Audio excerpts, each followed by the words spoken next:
Good day, everyone. In this presentation, we will be exploring the key concept of gender perspective.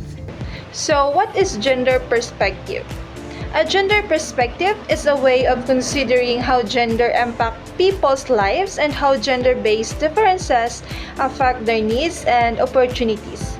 It's a strategy for designing, implementing, and evaluating policies and programs to ensure that women and men benefit equally. So, gender perspective means looking at how being a male or a female affects people's experiences, opportunities, and needs in life. So, it helps us to understand that men and women may face different challenges and advantages because of their gender. So, it's like, for example, if you were in a workplace, mas higher position gid permi ang men compare sa women. But gender perspective, they ensures that policies and programs are fair both men and women so everyone gets equal and chances to succeed. And we have the sociological and psychological theories in gender. First, we have the sociological perspective. So, sociological perspective is a way of studying society that examine how social structures, institutions, and cultural norms shape human behavior.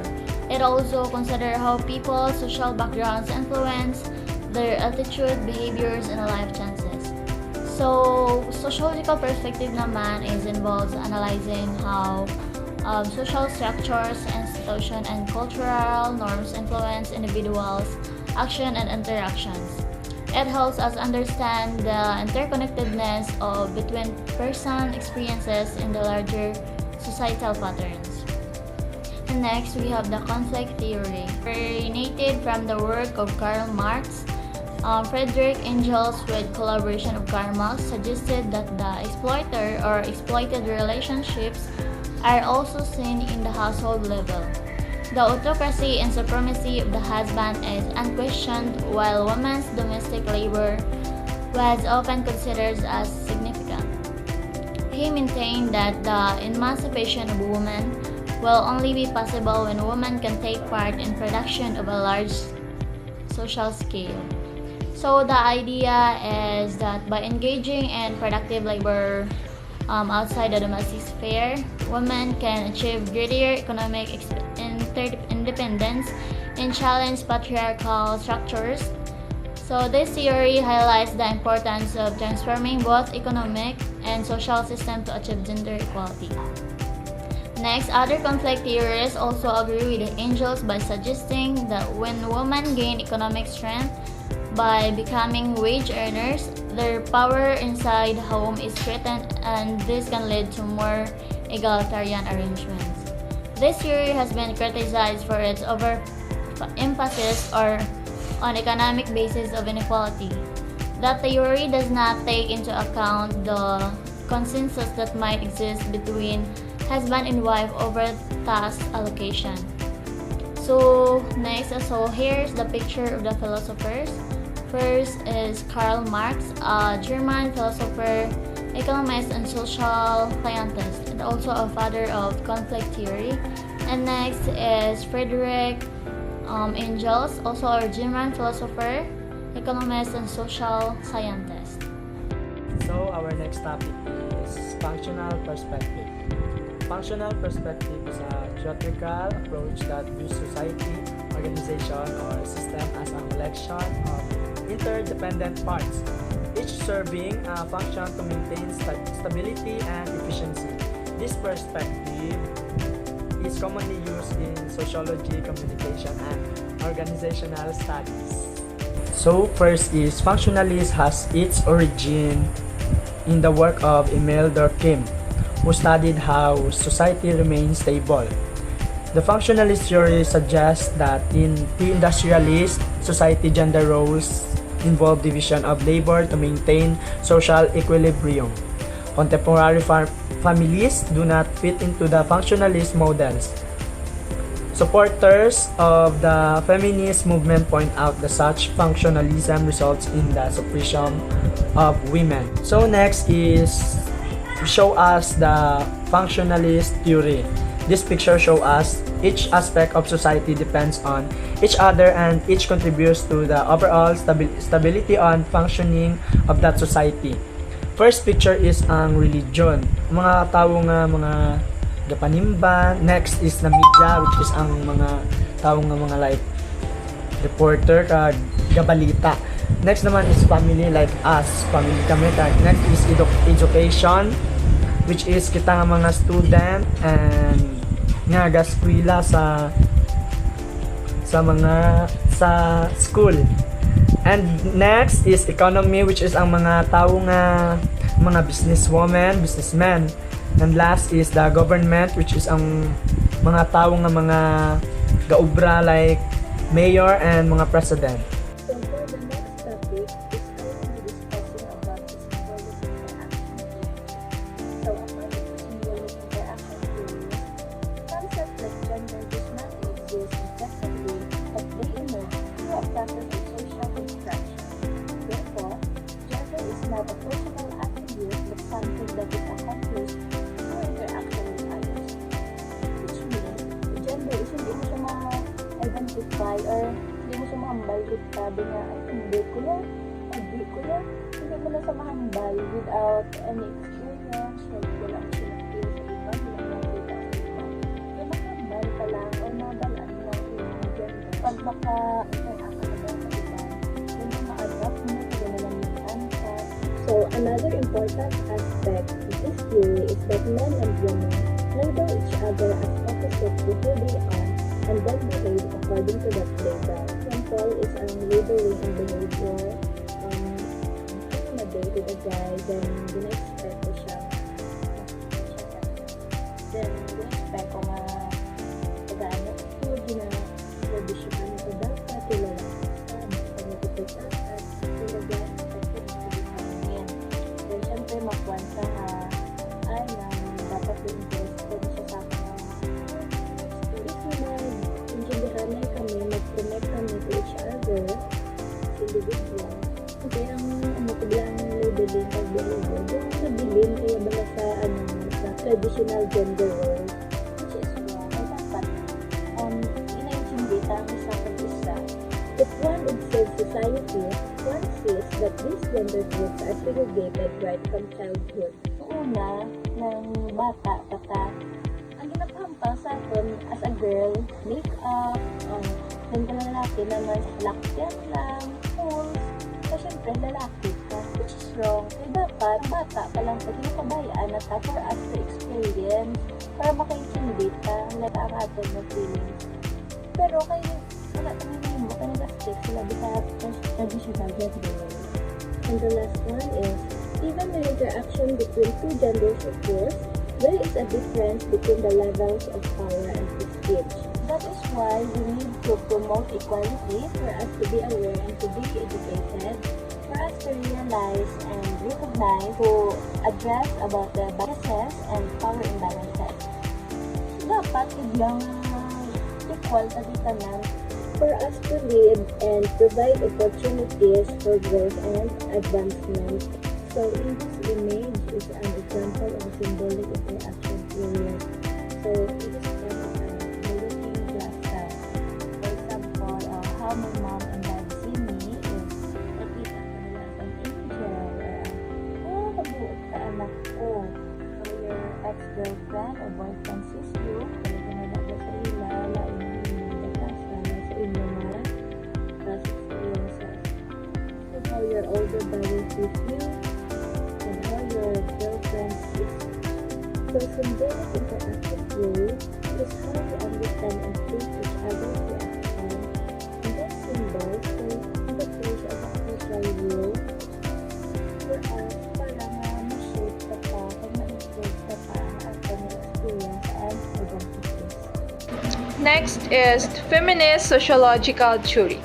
So, a feminist sociological theory is a branch of sociology that studies gender and power in society.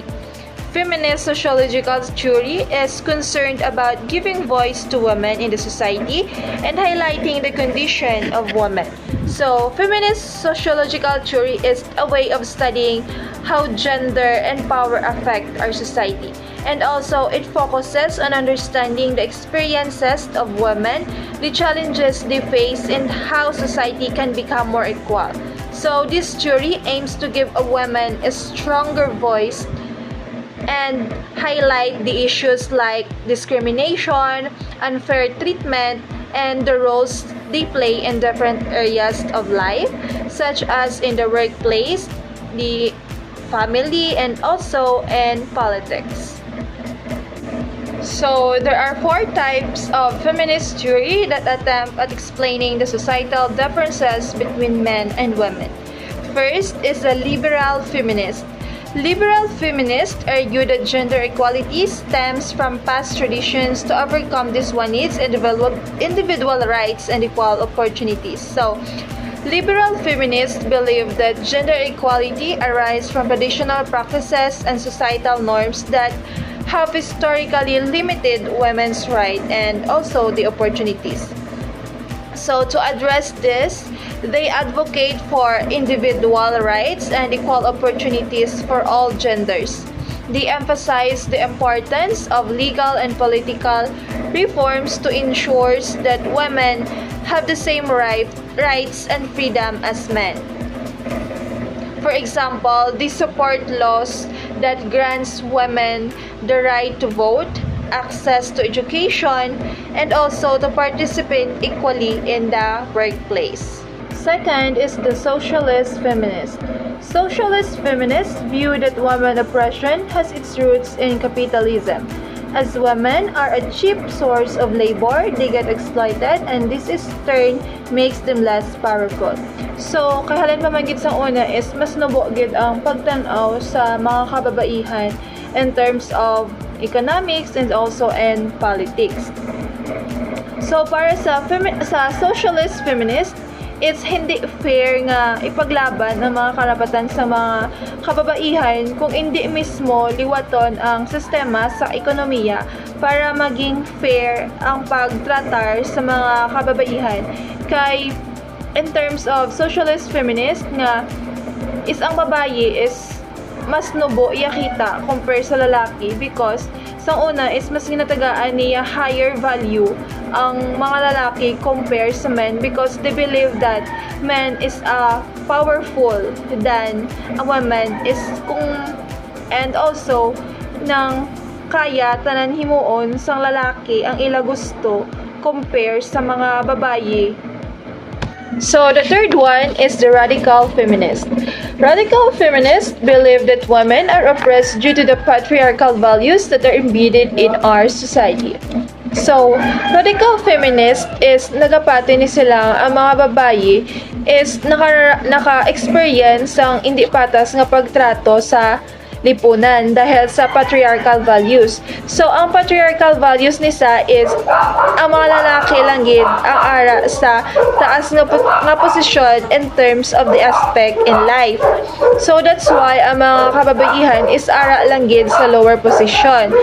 So, kung inyo matandaan ang hambaligad ni Miss nga ang mga lalaki is among nagabuhi sa ila pamilya, then ang mga babayi is ara lang sa balay. So that's why nga mas taas gid value ang mga kalalakihan compare sa mga babayi.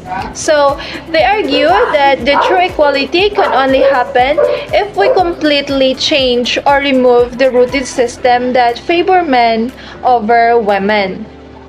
So the last one is the multiracial feminist. Multiracial feminists, on the other hand, look at gender, class, race as interactive factors that shape the experience of men and women. So, ang multiracial feminist naman niya is, they believe nga kung ano ka man nga gender, lalaki ka man or babayi, ng even status sa imo kabuhi, manggaranon ka man or pigado, and even in race, sa imo ethnicity or background, we should all work together to shape a person's experience in life.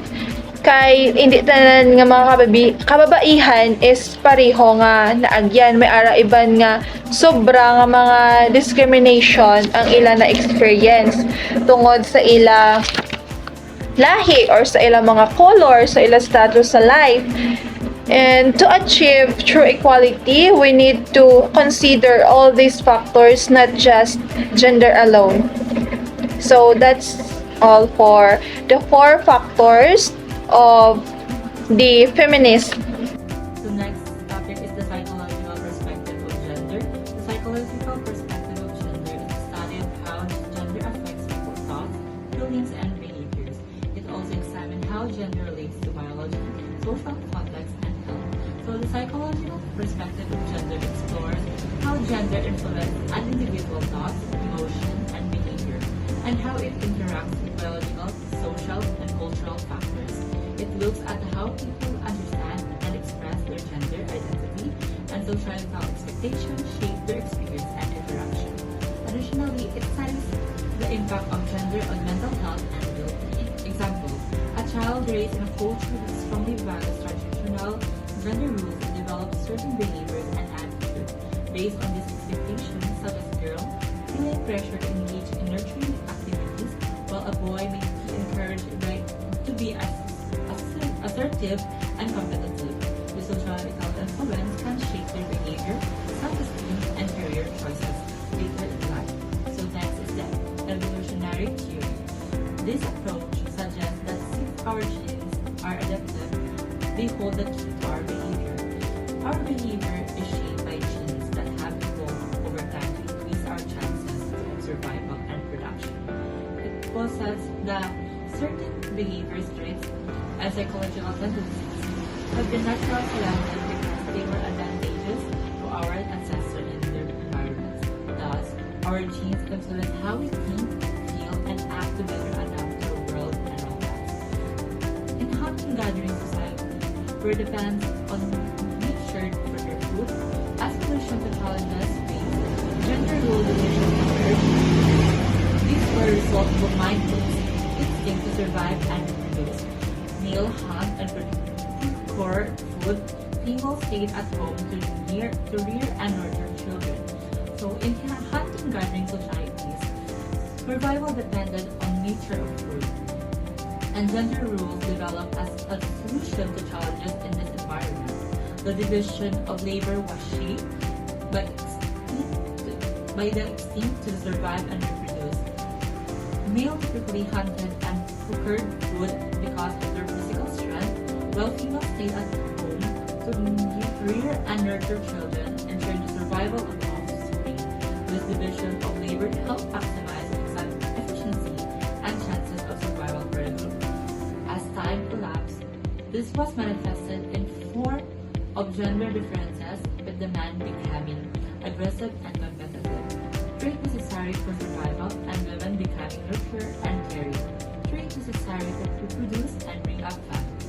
Over time, evolutionary pressures shaped distinct gender roles.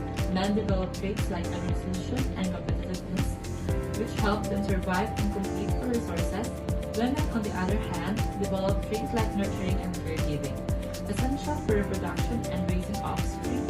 These rules were crucial for the survival and continuity of the species, leading to gender differences we observe today. Good day, everyone. My topic is about social learning theory by Albert Bandura. First, he explains that gender roles are learned through observation and modeling. For example, the child might observe that the girls are often encouraged to play for girly stuff like dollhouse, while boys are encouraged to play boy stuff like toy gun, cars, and anything that you will consider for boys only. Next, he also said that behavior is reinforced through reward or punishment by significant others, such as parents, peers, or adult behavior becomes part of personality of the individual. Means that over time, the behavior that are constantly reinforced become part of the individual's personality or self-concept because they form habitual pattern of action and thought. This learned behavior influence how the person interact with others, view themselves, and adapt to their environment. This process is fundamental in shaping one's identity, values, and social roles. The next topic is about the mediational processes by Albert Bandura. First is attention, means that behavior consequences form a mental representation of the behavior. For further explanation, it refers to observing actions and their outcomes closely and then creating a mental image or understanding of how this behavior unfolds and what results they lead to. Next.